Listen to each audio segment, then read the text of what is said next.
Eh, Selamat malam semuanya, perkenalkan nama saya Elsa, saya Jessica, aku kasih mau komputer prodi sistem informasi angkatan tahun 2023. Di sini saya akan menyampaikan materi PTNG 2025 pertemuan ketiga pertemuan ketiga yang berjudul machine learning ya. Hmm, di part 1 ini kita akan membahas materi machine learning dengan flowchart seperti ini. Untuk di pertemuan kali ini kita hanya mulai dari problem statement sampai data processing saja. Oke, oh ya, untuk data untuk filenya saya mau antara file codingannya dan datanya ini dalam satu file ya. Yang penting codingan satu, datanya satu. Ini aja. Ini untuk file tambahan. Ini enggak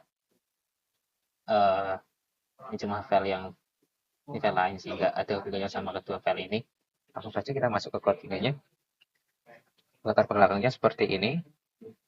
Terdiri dari 299 record yang memiliki atribut seperti ini dengan tujuan ya ini latar belakangnya ini untuk sumber datanya atau datasetnya kita bisa mungkin kalian bisa scan di sini nanti langsung mau download otomatis. Oke. Ya sebelum itu saya mohon maaf karena di minggu ini saya lumayan sibuk dan ini pun saya masih di luar jadi kalau selain suara saya kedengaran suara lain mohon dimaafkan ya. Jumlah datanya 299 terdiri dari 13 atribut yang meliputi Oke, untuk pendekatan analisisnya kita disuruh membandingkan fitur utama yaitu set event. Nah, maka kita ini fitur ini dengan fitur lainnya dengan dua fitur set event dengan dua fitur ini dan menggunakan semua fitur. Oke, ini jadi inti dari data ini tuh kita dari 13 atribut, berarti 12 atribut itu yang ke-13-nya ada tipe. Nah, 12 itu beberapa ada beberapa atribut. Nah, apakah 12 atributnya itu menyebabkan fitur ketiga selesai ini? Nah, untuk lebih lanjutnya kita akan masuk. Ini machine learning, analisis gagal jantung. Oke, ini tadi ya, ini part pertama. Yang pertama kita melakukan import library. Kita, oh ya, untuk Google Colab itu ada dua fitur ini yaitu code dan teks. Untuk bagian ini kita teks, kita ini bisa close dan ini bagian code. Untuk teks kita bisa menulis apapun itu tidak akan dirun, sedangkan bagian code kita akan komputer akan melakukan running ya. Kita import dulu aman. Kemudian langkah kedua, oh ya ini kita abaikan dulu. Kita abaikan dulu, kita konekkan dulu ke Google Drive. Yang langsung saja bisa dirun. Ya, untuk melakukan komen seperti ini, kita tinggal blok saja yang mau kita komen. Kemudian Ctrl plus slash. Nah, Ctrl slash lagi untuk membatalkan, membatalkan. Jadi ini kita batalkan, ini kita komen, batalkan komen. Nah, terus di sisi tadi, di sisi kok punya saya tidak ada drive-nya. Jadi gini, kita ulang lagi. Nah, untuk membatalkan itu mau connect ke Google Drive apa enggak, kita bisa pencet perintah seperti ini. Ini lihat sisi kiri. Nah, kita restart, drive-nya hilang. Kak, kok itu tidak ada ya Kak? Ini kita pencet file untuk awalan semuanya seperti ini. Kemudian ini karena udah kita pakai, kita komen saja. Terus yang tadi ini kita nanti dulu. Ini kita konekkan dulu ke Google Drive. Ini nggak usah diblok. Ini. Nah, Kak, kok nggak ada drive-nya? Kita restart. Nah, kemudian untuk menulis. Nah, ini kita batalkan. Nah, ini namanya yang konten slash drive slash itu namanya alamat pad ya guys.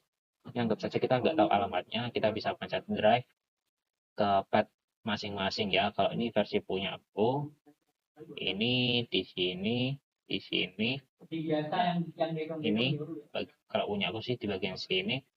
Tadi yang penting ada codingannya, dan ada database-nya. Ini database kita copy. Kemudian di dalam sini kita control V. Control V. Nice. Oh, salah. Bentar. Gimana? Ini kita copy pad. Ini klik. Nah, kita bisa sih. Control V. Nah, alamat pad tersedia dan jangan lupa formatnya CSV ya, guys ya. Kemudian kita run.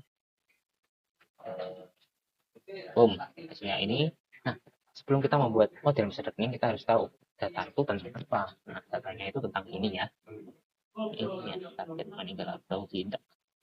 Nah, pertama kita load data untuk melihat. Nah, ini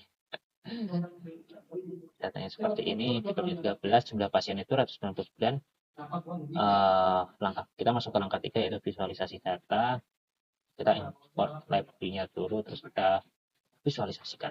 Nah, yang kita target utamanya adalah data driven. Kita lihat ada 203 kasus di mana mereka hidup atau sekitar 67,9%, dan sisanya itu meninggal. Nah, yang kedua kita tampilkan korelasi. Nah, ini kita ganti 2 dulu ya. Ini ganti 2, terus nah, kita lihat ini korelasi. Kak, korelasi ada kayak gini tuh maksudnya gimana, Kak? Aduh, ya kita bisa lihat korelasi.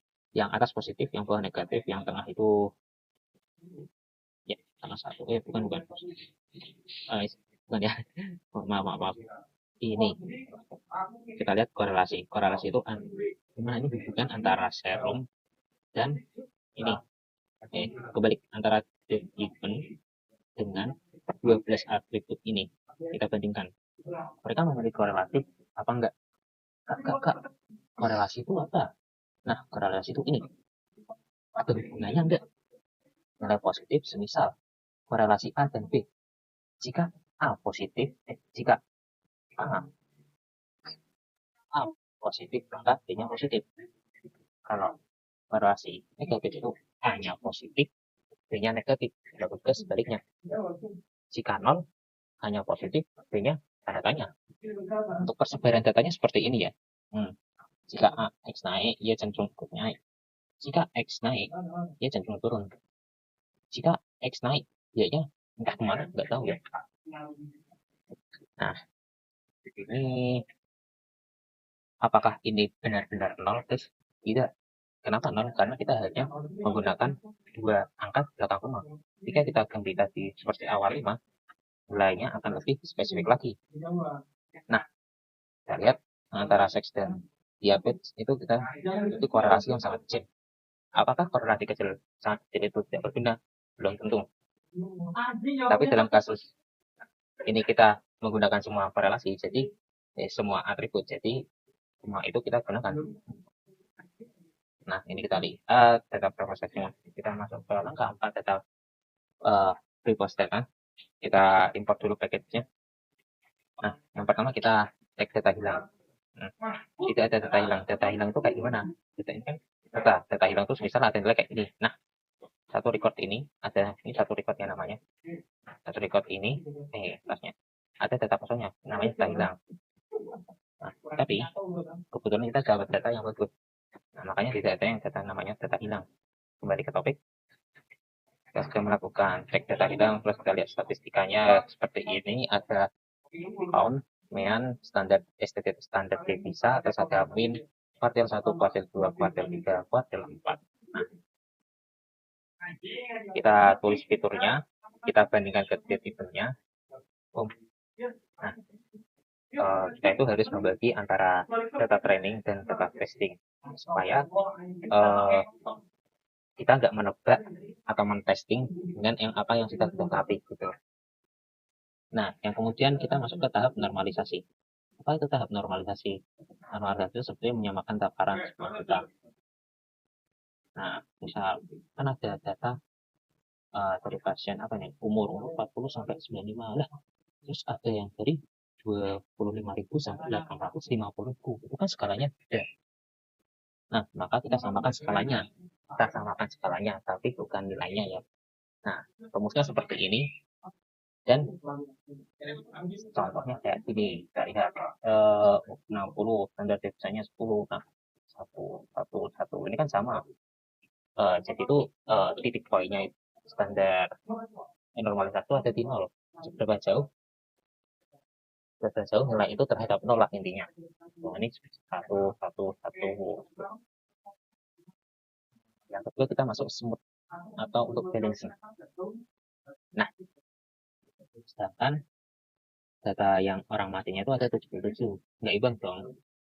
Misal gini,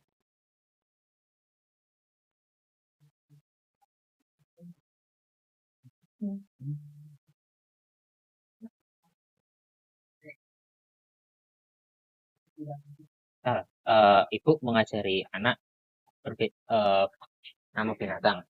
Nah, ibu itu memberikan contoh kucing. Kucing adik, jadi itu kucingnya seperti ini. Kucing satu, kucing dua. Ibu itu hanya memberikan dua contoh kucing.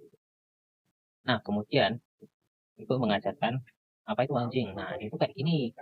Ini ada berapa ini? Satu, dua, tiga, atau satu, dua, tiga, empat, lima, enam, tujuh. Nah, si adik ini lebih familiar dengan anjing. Jadi, uh, itu lebih keinget, lebih lebih keinget gambaran anjing daripada kucing. Nah, fungsi dari semut itu untuk menyamakan uh, antara jumlah yang anjing dilatih dengan kucingnya.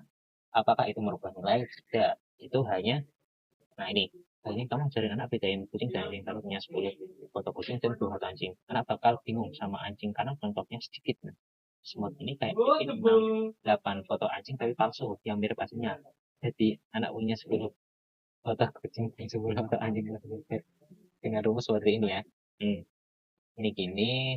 Ini hanya kita mengajak saja. Mengajak antara 0 dan 1 menentukan seberapa jauh. Oke. Data sintetis ini namanya. Akan rumus seperti ini. Oke, untuk sementara penjelasannya sampai situ gitu saja ini karena kondisi juga tidak memungkinkan. In kesimpulannya, rangkumannya itu apa itu dataset? Dataset adalah mengapa proses ini penting? Nah, tidak rapi, hilang, bla bla. Apa itu semut? Nah, ini kenapa harus divisualisasikan? Nah, oke. Lagi saya mohon maaf jika kondisinya kurang mendukung dan pengumpulannya telat ini ya itulah. Lagi saya Osasuna dari Fakultas Ilmu Komputer Prodi Sistem Informasi mohon maaf sebesar-besarnya atas kekurangan yang saya lakukan. Semoga materi yang saya sampaikan bermanfaat. Semoga mohon dimaafkan. Terima kasih.